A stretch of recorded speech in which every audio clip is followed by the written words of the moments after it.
Back to news. అమరావతిలో CPI జాతీయ control commission chairman Narayana పర్యటించారు. తుళ్లూరు మండలం నేలపాడులో ఆవిష్కరించిన అమరజీవి పొట్టి శ్రీరాములు విగ్రహాన్ని సందర్శించారు. ఈ సందర్భంగా ఆయన మాట్లాడుతూ భాష కోసం, రాష్ట్రం కోసం పోరాడిన వ్యక్తి పొట్టి శ్రీరాములు అని పేర్కొన్నారు. విగ్రహ నిర్వహణ బాధ్యతను ప్రభుత్వం తీసుకోవాలని నారాయణ సూచించారు.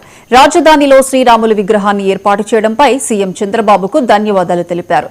విగ్రహ నిర్మాణానికి సహకరించిన ట్రస్ట్ సభ్యులకు సిపిఐ రాష్ట్ర కార్యదర్శి Muppalla Nageswararao, Aryavaishya welfare development corporation chairman Dundi Rakesh కృతజ్ఞతలు తెలిపారు. పొట్టి శ్రీరాములు గారి విగ్రహావిష్కరణ 58 రోజుల పాటు ఆమరణ దీక్ష చేసి ఆయన అమరజీవి అయిపోయాడు. ఆయన అమరజీవి అయిపోవడం అనేది కేవలం ఒక ప్రాంతం కాదు, భాషా ప్రయుక్త రాష్ట్రాలుగా కావాలని కోరుకునేటువంటి ఒక నినాదం ఇందువలన వచ్చింది. ఆ తర్వాత భారతదేశం మొత్తం మీద కూడా భాషా ప్రయుక్త రాష్ట్రాలు వచ్చాయి. మొదటి బ్రిటిష్ వాళ్ళు ఒక్కొక్క రాష్ట్రాన్ని 3 ముక్కలుగా చేసి పరిపాలించేవాడు.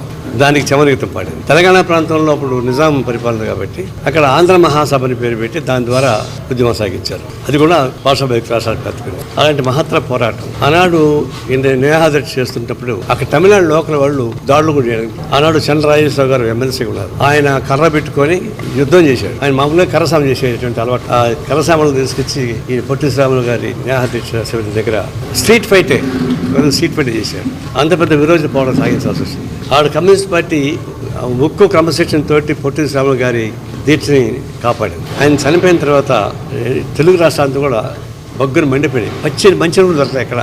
ఆయన బంద్ చేసిన రోజు పచ్చి మంచినీళ్ళు ఎక్కడ దొరకదు. అలాగే ప్రజలు ఉత్తేజపడయ్యారు.